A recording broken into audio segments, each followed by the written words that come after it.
इस वीडियो पर मत कीजिएगा, मुझे गरीब की दास्तान सुन के चाहिएगा। मेरा इजी अकाउंट नंबर है 031602773006। ये मेरा इजी अकाउंट नंबर है। लाजमी मेरे चैनल को like share comment follow subscribe करने वाले को अल्लाह जुमरे की तौफीक अता फरमाए, जो ना करे उसको ना बुलाए। बिस्मिल्लाहिर्रहमानिर्रहीम। ज़्यादा से ज़्यादा गाइस सपोर्ट कीजिए, मदद कीजिए। आपके सपोर्ट से, आपके मदद से और हर चीज़ के लिए मेरी मदद हो सकती है गाइस। मेरा लाइव खुल सकता है टिकटॉक का, तो please guys request me, support कीजिए, मदद कीजिए। और मेरी ये स्टोरी लाजमी सुन के कमेंट में बताएं मेरी स्टोरी और कितनी चल सकती है और कितनी बना सकूं। 17 महीने का अंधेरा घजाला मुस्तफ़ा हर सुबह अंधेरे में उठती है। अलार्म नहीं बजता क्योंकि बिजली नहीं होती। मोबाइल की स्क्रीन भी कभी कभी रोशनी देती है, फिर खामोश हो जाती है। उस कमरे में दो बच्चे सोते हैं।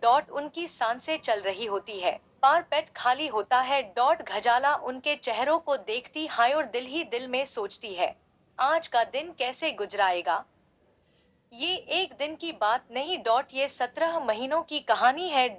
रोज का एक ही सवाल। 17 महीने पहले उसने पहली बार मदद मांगी थी। बहुत छोटी सी मदद। सिर्फ इतनी के जिंदगी अंधेरे से बाहर आ सके।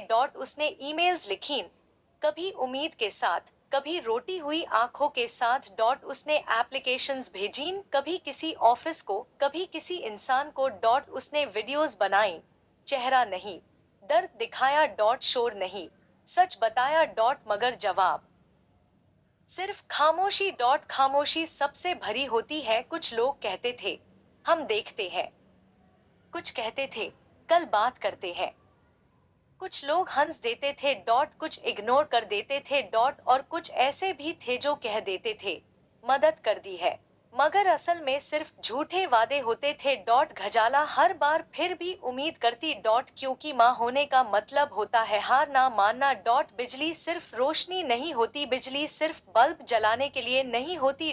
बिजली होती है बच्चों के लिए, खाना पकाने के लिए, गर्मी और सर्दी से बचने के लिए, जिंदगी को नॉर्मल महसूस करने के लिए। और जब बिजली ना हो तो हर चीज मुश्किल लगती है। रात को जब अंधेरा गहरा हो जाता है, घजाला छुप छाप बैठ कर अपनी आंखों से आंसू पांच लेती है ताकि बच्चे देख ना लें। सबसे मुश्किल पाल वो होता है जब बच्चा पूछता है, अम्मी खाना कब मिलेगा, और माँ के पास जवाब नहीं होता। सिर्फ खामोशी होती है और दिल के अंदर टूटा हुआ हौसला। फिर भी वो लिखती है, फिर भी घजाला लिखती है। फिर भी वो ईमेल करती है। फिर भी वो एप्लीकेशन भेजती है। क्योंकि उसे पता है, अगर वो चुप हो गई तो उसके बच्चे और भी अंधेरे में चले जाएंगे। उसकी हर लाइन में सिर्फ एक बात होती है, मैं जिंदा रहना चाहती हूँ, इज्जत के साथ। अगर आप ये कहानी पढ़ रहे हैं तो शायद उसकी आवाज का हिंट तो पहुंच गई है। ये कहानी भीख नहीं मांगती। ये सिर्फ इंसानियत याद दिलाती है। क्योंकि कभी कभी सबसे बड़ी मदद सुन लेना होती है। एंडिंग घजाला आज भी उसी कमरे में है। बिजली अभी भी कम है। मदद अभी भी नहीं आई।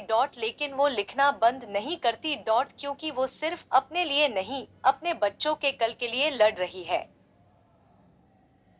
तो प्लीज़ गाइस ये स्टोरी आपको कैसी लगी, ये मेरे को बना के देती हैं आंटी रुखसार, तो उनकी भी थोड़ी हेल्प हो जाएगी। वो भी गरीब हैं, अगर आप मुझे कुछ देंगे तो मेरा थोड़ा उसमें से और आंटी को भी दे सकूं, या आप कुछ ऐसी हेल्प कर दें कि मैं एक खाना पका के लगा के बेच सकूं। मेरे दो छोटे बच्चे हैं, उनको स्कूल और ट्यूशन के लिए भी हेल्प हो जाएगी, पढ़ा सकूंगी कुछ, या एक छोटा से कारोबार के लिए कुछ पैसों की मदद कर दीजिए कि मैं एक ठेला लगा के खाना पका के बेच लिया करूं। तो उसमें आप लोग हेल्प कर रहे हैं तो वो देख लें गाइस। 17 महीने अहमियत रखते हैं। आप लोगों से एक बार नहीं 10 बार बुलाएं, 1 रुपए की नहीं तो 10 की मदद करते हैं। स्क्रीन के नीचे स्कैनर चल रहा है, नहीं तो कल को आप लोग भी तरसेंगे मुझ गरीब के साथ सेल्फी के लिए।